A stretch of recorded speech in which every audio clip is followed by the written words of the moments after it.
नमस्ते दोस्तों, मेरा नाम है अदनान और मैं हूं आप लोगों का होस्ट और दोस्त।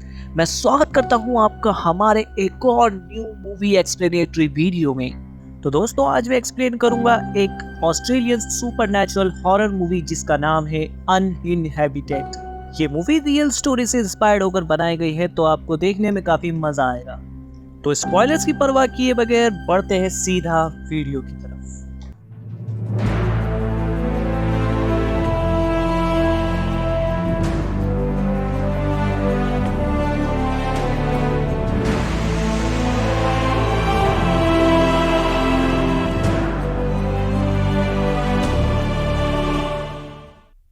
तो मूवी की शुरुआत में हमें बताया जाता है कि ये मूवी रियल लाइफ इवेंट से इंस्पायर्ड है। हमें ये भी बताया जाता है कि बैरियर रीफ 1600 माइल्स में फैला हुआ है ऑस्ट्रेलिया में, और ये दुनिया की सबसे बड़ी कोरल रीफ में से एक है और वर्ल्ड के 7 वंडर्स में से भी एक है। तो ये मूवी बेशक एक low budget Australian horror thriller film है, लेकिन ऑस्ट्रेलियन हॉरर मूवीज के बारे में कहा जाता है कि ये मूवीज लो बजट होती है, लेकिन इन मूवीज की स्टोरी लाइन और कास्ट आपको कभी भी निराश नहीं करेगी। अब इसके बाद में हम बेथ और हैरी को देख पाते हैं, जो कि 10 दिनों के लिए एक अनइनहैबिटेड आइलैंड पर आए हैं। असल में अनइनहैबिटेड आइलैंड वो आइलैंड होते हैं जहाँ पर कोई नहीं रहता है, और ये आइलैंड बहुत ही दूर समुद्र के बीचों बीच होते हैं। खैर, इसके बाद हम देख पाते हैं कि एक गाइड जैक्सन उन्हें यहाँ पर छोड़ने के लिए आया है, और 10 दिन के बाद वो उन्हें लेने भी आएगा। लेकिन इमरजेंसी के लिए वो उनको ये कहता है कि अगर उन्हें इस आइलैंड से 10 दिन से पहले कहीं जाना हो तो वो सैटेलाइट फोन का यूज करके उसे कॉल कर सकते हैं। और ये सुनकर बेथ कहती है वो टाइम से पहले भला आइलैंड छोड़कर क्यों जाएंगे। इसके बाद में जैक्सन वहां से चला जाता है और वो दोनों स्विमिंग करने लगते हैं। स्विमिंग करते करते वो बीच पर आते हैं और वो रोमांटिक हो जाते हैं, और जब उनकी आंख खुलती है तो वहां पर किसी के फुटप्रिंट्स दिखाई देते हैं जो कि साइज में छोटे थे। वो दोनों उन फुटप्रिंट्स का पीछा करते हुए जंगल में जाते हैं, लेकिन वहां पर फुटप्रिंट्स रास्ते में ही खत्म हो जाते हैं, जिसकी वजह से वो दोनों वापस आ जाते हैं। अब वो दोनों कैंप लगाने के लिए कोई अच्छे से स्पॉट को ढूंढने लगते हैं। बेथ अपने कैमरा में सब कुछ रिकॉर्ड कर रही होती है। उन्हें एक अच्छा स्पॉट मिल भी जाता है और वहां पर वो कैंप लगा लेते हैं। अब हैरी जंगल में सूखी लकड़ियां इकट्ठा करने के लिए जाता है और वहां पर उसे कुछ हड्डियां मिलती है, और वहां पर उसे कुछ आवाज भी आती है, लेकिन वो उस पर ज्यादा ध्यान नहीं देता है और वापस चला आता है। फिर वो दोनों ही अब खाना खा रहे होते हैं। हैरी ब्रेड को हड्डियां दिखाता है और ब्रेड कहती है कि ना यहाँ पर कोई इतना बड़ा जानवर है और यह हड्डियां बर्ड्स की भी नहीं हो सकती। लेकिन बेथ और हैरी हड्डियों वाली बात पर इतना ध्यान नहीं देते हैं। खाना खाने के बाद में वो दोनों सो जाते हैं और आधी रात को उन्हें कुछ आवाज आती है।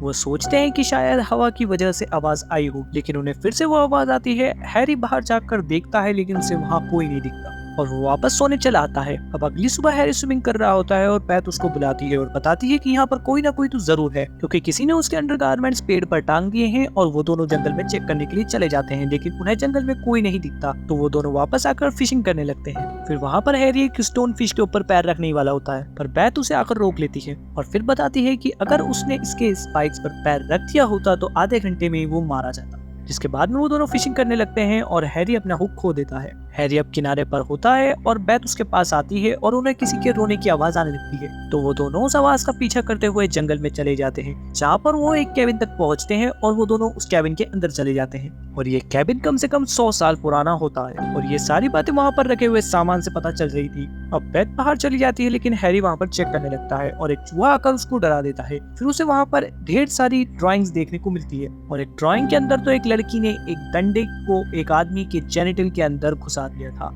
और ये देखकर हैरी बाहर आ जाता है, जहाँ पर वो दोनों किसी की ग्रेव को देखते हैं, और वो जिसकी ग्रेव थी उसका नाम भी वहाँ पर लिखा हुआ था। ये ग्रेव किसी कोरल नाम की लड़की की थी। वो दोनों वहाँ से वापस कैंप साइट पर आ जाते हैं और बेथ अपना कैमरा ढूंढने लगती है, लेकिन जहाँ पर उसने कैमरा रखा था उसे वो कैमरा वहाँ नहीं मिलता है, लेकिन उसे वो कैमरा नीचे रखा हुआ मिलता है। वो दोनों रिकॉर्डिंग देखने लगते हैं और अचानक उनकी स्माइल उनके फेस से गायब हो जाती है, क्योंकि जब वो देखते हैं तो किसी ने उनकी रिकॉर्डिंग की थी जब वो दोनों सो रहे थे। और ये देखकर बेथ बहुत पैनिक करने लगती है और हैरी इसको समझाता है कि ये बस किसी एक बच्चे का प्रैंक होगा और वो वहाँ से शायद अब चला गया होगा। लेकिन अजीब बात ये होती है कि वहाँ पर वो आइलैंड बिल्कुल वीरान था, तो वहाँ बच्चा कहाँ से आएगा। और बेथ यहाँ पर थोड़ा सा शांत होती है और वो दोनों ट्राइब के लोगों की तरह ही मेकअप करके खेलने लगते हैं और फिर से उसी कैबिन तक पहुंच जाते हैं। वो दोनों कोरल की ग्रेव को देखते हैं और बीच पर आते हैं। यहाँ पर वो दोनों दो आदमी को देखते हैं जो कि गन से शार्क को शूट कर रहे थे। बेथ और हैरी उन दोनों पर ज्यादा ध्यान नहीं देते हैं और वहाँ से चले जाते हैं। उन दोनों को ऐसा लगता है कि जैसे वो दोनों यहाँ पर आए हैं तो शायद और भी लोग यहाँ पर होंगे,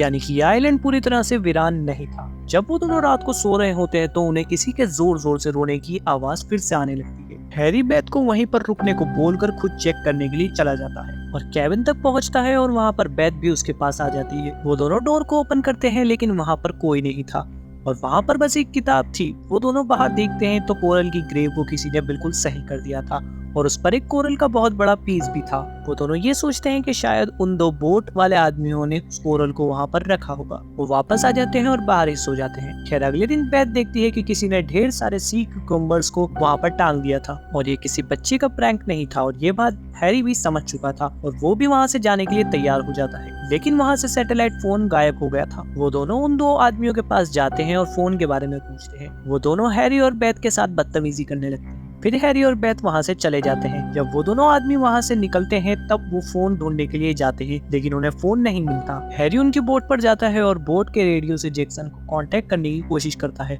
लेकिन नहीं कर पाता। लेकिन तभी वहां पर उन दोनों आदमियों में से एक आदमी आ जाता है और हैरी को बेहोश करके बीच पर ले जाता है और बेथ और हैरी दोनों को बांध देता है।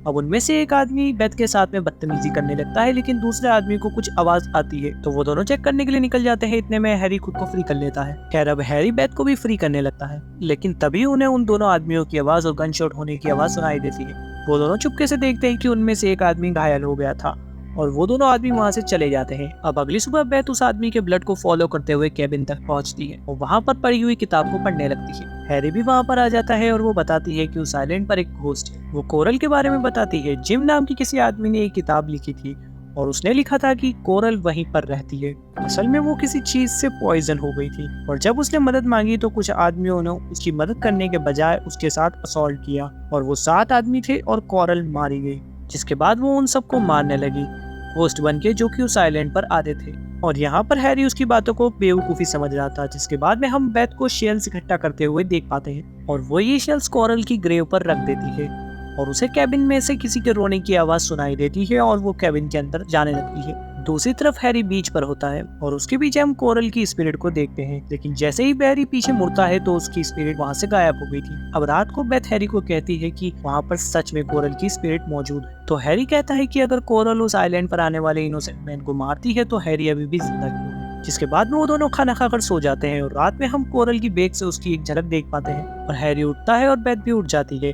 तो वहां पर एक ग्रेव दिखाई जाती है। अब अगली सुबह उन्हें प्लेन दिखता है तो वो सूखी लकड़ियां इकट्ठा करने लगते हैं और आग जलाकर सिग्नल देते हैं। हैरी को सैटेलाइट फोन की आवाज भी आती है और वो उस आवाज का पीछा करते हुए उस कैबिन तक पहुंच जाता है और वो सैटेलाइट फोन का आंसर करता है जिस पर किसी नंबर से कॉल आ रही थी और जब वो आंसर करता है तो उसे वो आवाज सुनाई देती है जब कोरल के साथ उन लोगों ने गलत काम किया था। कोरल बहुत चिल्ला रही थी जिससे डर कर हैरी उस फोन को नीचे फेंक देता है और यहाँ पर अब हम कोरल को एकदम ठीक से देख पाते हैं और वो एक चाकू लेकर हैरी को मार देती है और अंधेरे में गायब हो जाती है। तभी बेथ नोटिस करती है कि हैरी बीच पर नहीं।